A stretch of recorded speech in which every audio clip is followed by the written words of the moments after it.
for women. Throughout its history, it has challenged conservatism in the region. That's why women make up the majority of the activists.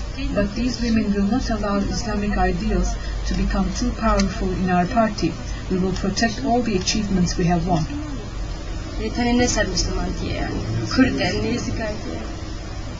Supporters of the party's stance towards religion are arguing it's a question of fighting fire with fire. But critics are warning people who play with fire invariably end up with burnt fingers. For the Kurdish movement, it could well be the women who suffer first.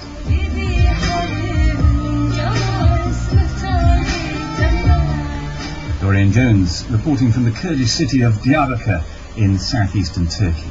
This is Reporting Religion from the BBC World Service, and still to come, from Havana to Lambeth, we'll be speaking to the Anglican Bishop of Cuba.